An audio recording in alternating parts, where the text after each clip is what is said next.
One of the most powerful properties of integer optimization is the ability to add what we call logical constraints. These use binary variables to implement different restrictions. Let's look at a few examples. Suppose we want to add the constraint that A and B can't play in both weeks 3 and 4. We can do this by adding the constraint xab3 plus xab4 less than or equal to 1. What are feasible values for these two variables given this constraint? Both variables can be 0, or one or the other can be 1. A solution with both variables equal to 1 would be infeasible. So this constraint models the restriction that teams A and B can't play in both weeks 3 and 4. Note that this only works because the variables only take values 0 or 1. Let's look at another example. Suppose we want to add the restriction that if A and B play in week 4, then they must also play in week 2. We can do this by adding the constraint xab2 greater than or equal to xab4. Let's consider feasible solutions to this constraint. If xab4 equals 1, then xab2 must also equal 1.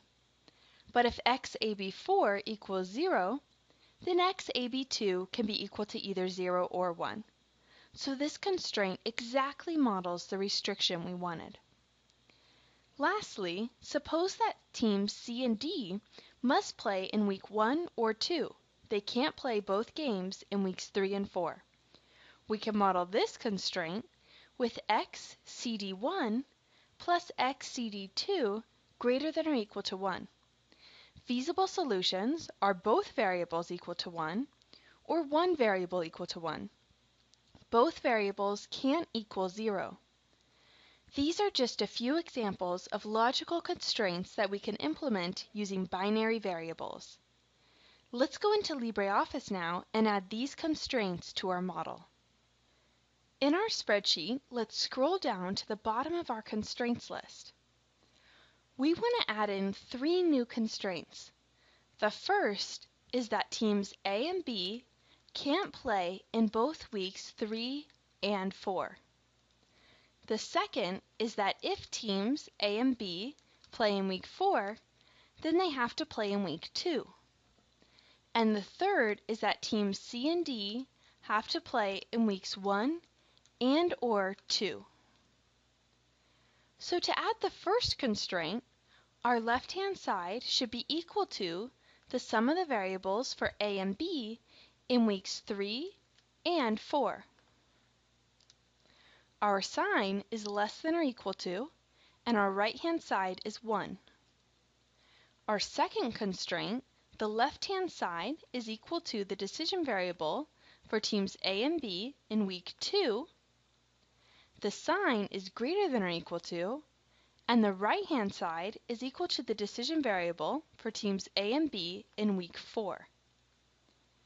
For our third constraint, the left-hand side is equal to the decision variables for teams C and D in weeks 1 and 2. The sign is greater than or equal to, and the right-hand side is 1. We can see here that our current optimal solution violates every single one of these constraints. So let's go ahead and resolve our model to get a new solution. So go to the Tools menu and select Solver. Now let's add in our new constraints. So in the third cell reference box, go ahead and select the left-hand side for the first constraint, make sure the operator is less than or equal to, and select the right-hand side for the value. Then in the fourth cell reference box, select both of the left-hand sides for the other constraints, because they're both greater than or equal to constraints. Change the operator to greater than or equal to, and for the value, select the two right-hand sides. And go ahead and click Solve. The solving result says Solving successfully finished, result 20. Select Keep Result. Let's look at our new solution. The objective value is now 20, which is less than it was before. But now we have teams A and B playing in weeks 2 and 4, and teams C and D playing in weeks 2 and 4. So depending on your preferences as a decision maker, you might prefer the previous solution, which had a slightly higher objective, or this solution, which is a little more balanced. In the next video, we'll discuss how additional constraints often make the problems harder to solve and how large integer optimization problems are solved in practice.